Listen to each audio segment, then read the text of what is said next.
ಕಡಿಮೆ ಪದಾರ್ಥ ಉಪಯೋಗಿಸಿ ಒಂದು ಸ್ವೀಟ್ ಮಾಡೋಣ.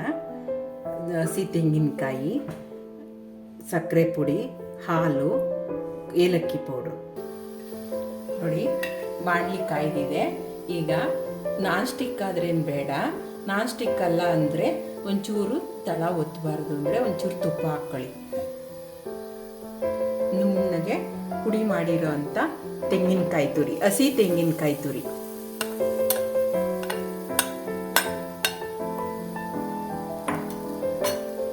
ಈಗ ಹಾಲು ಹಾಕ್ಕೊಳ್ಳೋಣ.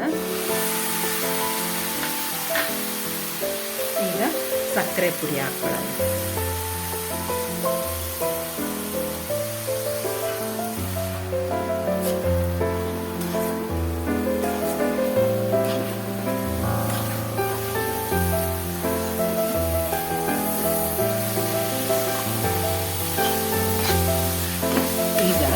ನೋಡಿ, ಎಲ್ಲ ಹೊಂದ್ಕೊಂಡಿದೆ. ಹಾಲು, ಸಕ್ಕರೆ, ಕಾಯಿ, ರುಬ್ಬಿರೋಂಥ ಕಾಯಿ ಎಲ್ಲ ಹೊಂದ್ಕೊಂಡಿದೆ. ಈಗ ಏಲಕ್ಕಿ ಪೌಡರ್ ಹಾಕೋಣ.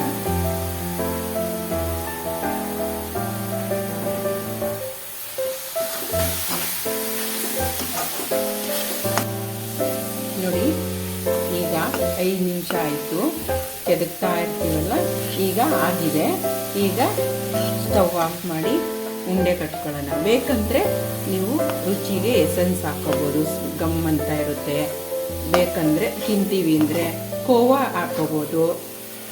ಏನು ಬೇಡ ಅಂದರೆ ಇಷ್ಟೇ, ಹಿಂಗೆ ಹಾಕ್ಕೊಂಡು ಮಾಡ್ಕೋಬೋದು. ಉಂಡೆ ಕಟ್ಟೋಣ.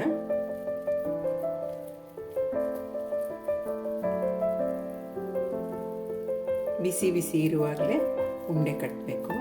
ಆಮೇಲೆ ಸಕ್ಕರೆ ಪೌಡ್ರ್ ತಗೊಂಡು ಸಕ್ಕರೆ ಪೌಡ್ರಲ್ಲಿ ಹಿಂಗೆ ಅದ್ಬಿಟ್ಟು ಇಟ್ಕೋಬೇಕು.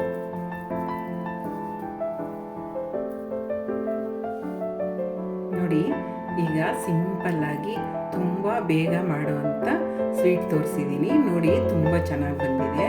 ಸ್ಮೂತಾಗಿ ತುಂಬ ಚೆನ್ನಾಗಿರುತ್ತೆ. ಟೇಸ್ಟ್ ಎಲ್ಲ ಒಂದ್ಸರಿ ಮಾಡಿ ನೋಡಿ. ನೀವು ಮಾಡಿ